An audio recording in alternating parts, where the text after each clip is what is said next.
weird and worthwhile podcast.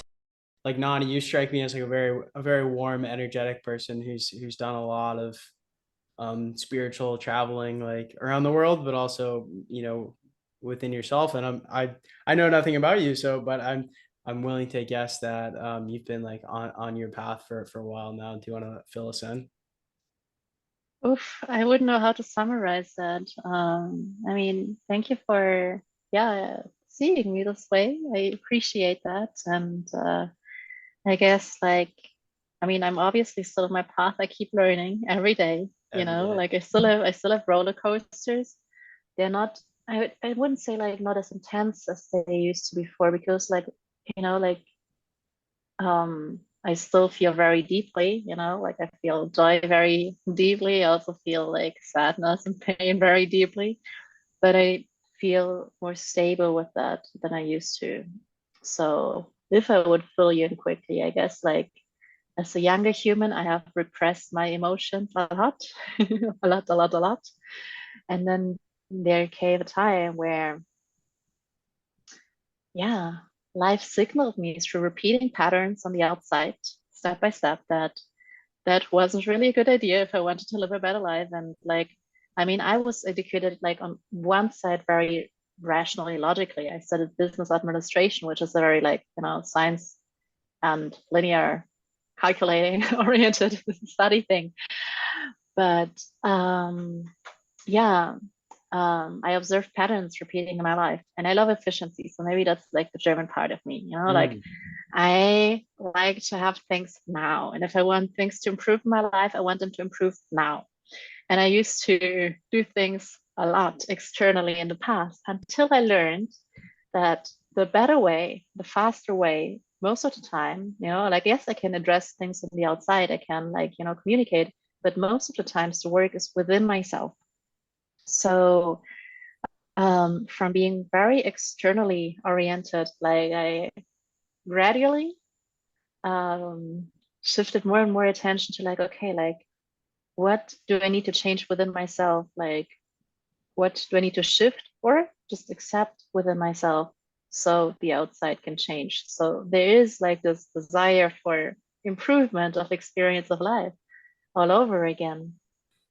And yeah, I learned so many amazing things from so many amazing people all over the world that have helped me on this journey.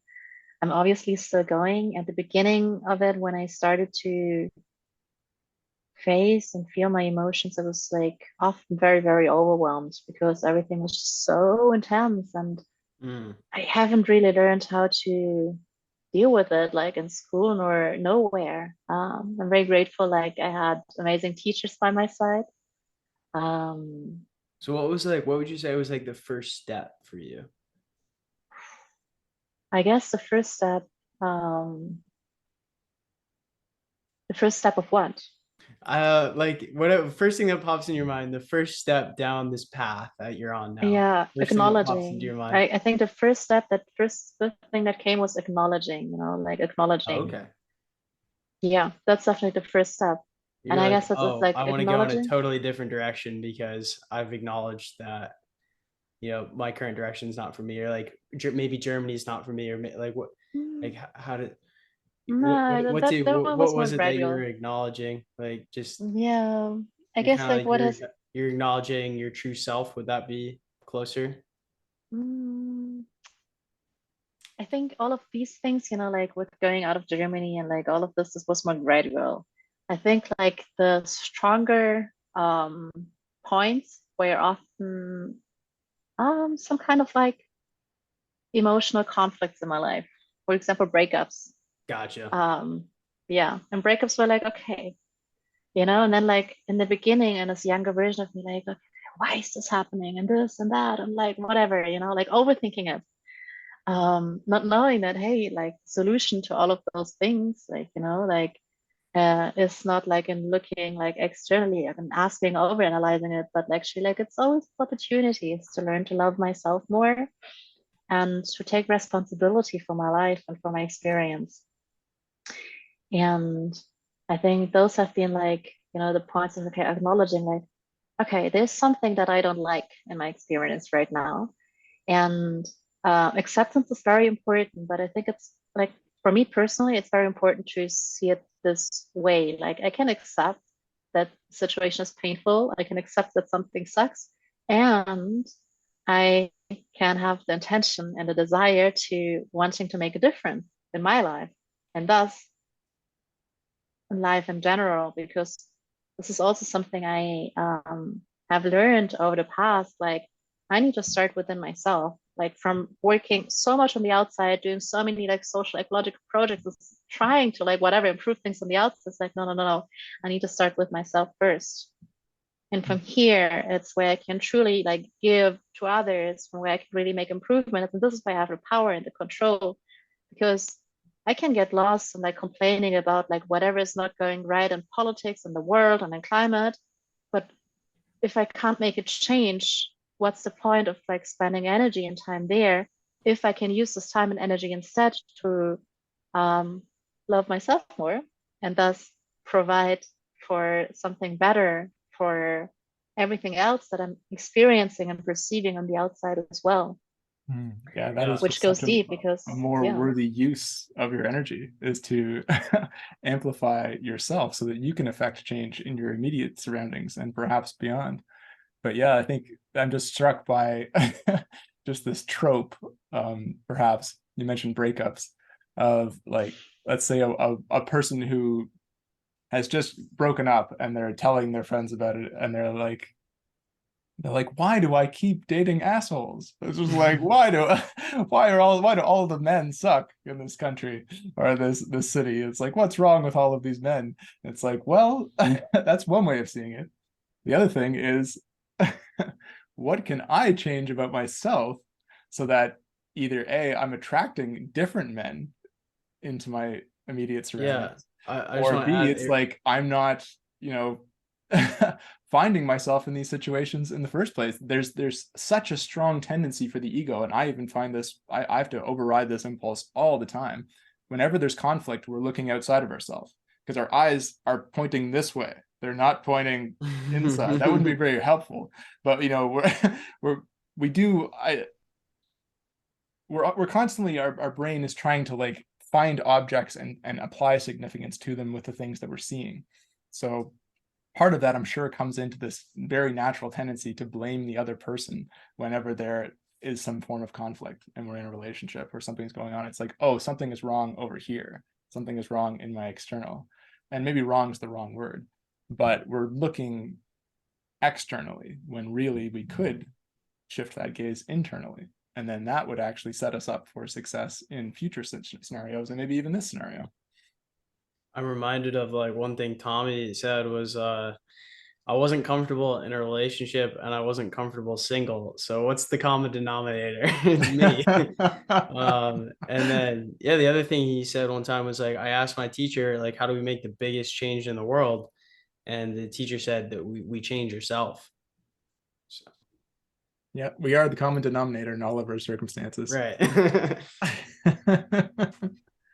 I really like this perspective, and it has helped me so much, and it's still helping me so much, because yes, the upbringing is, like, and I mean, like the upbringing that I experienced in Germany is like, yes, looking for someone to blame on the outside, over analyzing it, being in the mind, like not facing the pain, the emotions, like all the things like in the subconsciousness, our own shadow.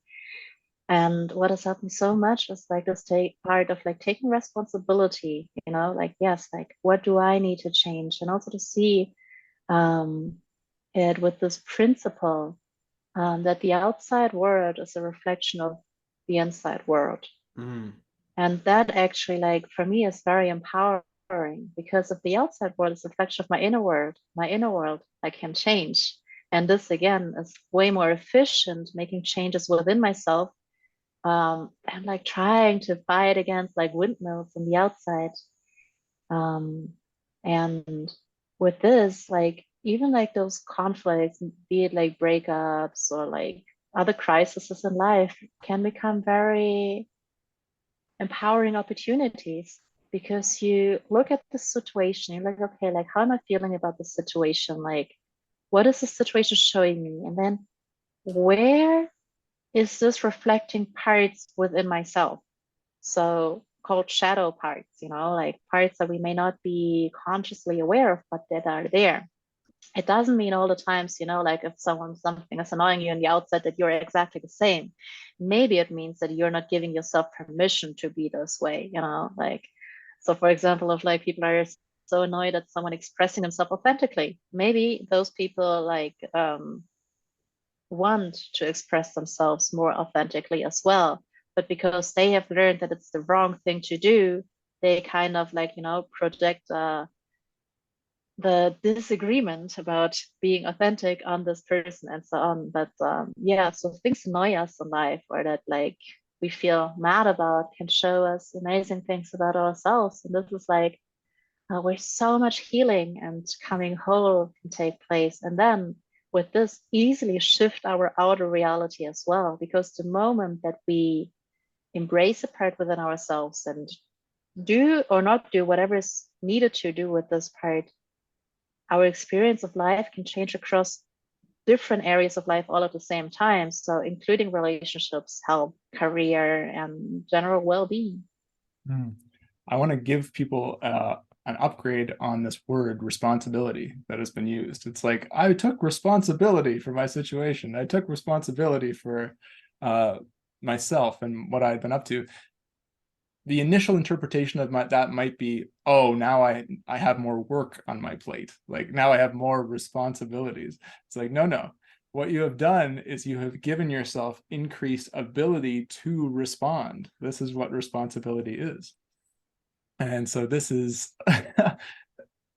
we're giving ourselves an upgrade on our ability to actually respond to our environment in a way of our choosing, as opposed to being reactive to everything that's happening to us. This is what it means to take responsibility for ourselves.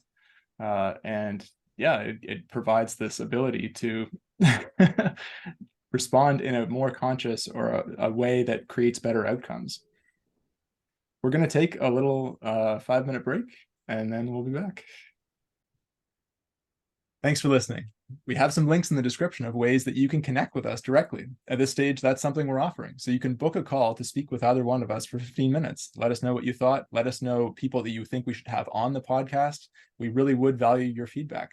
There's also some links for ways you can book personal coaching calls with me. Our first conversation is free, and I'm here to help people move through harmful habits, and I would love to help you in this way. Hell yeah.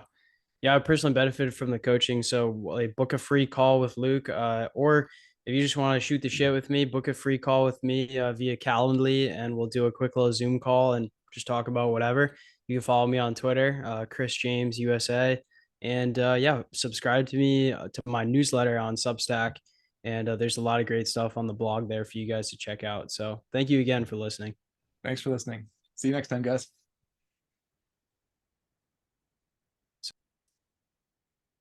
Limbic.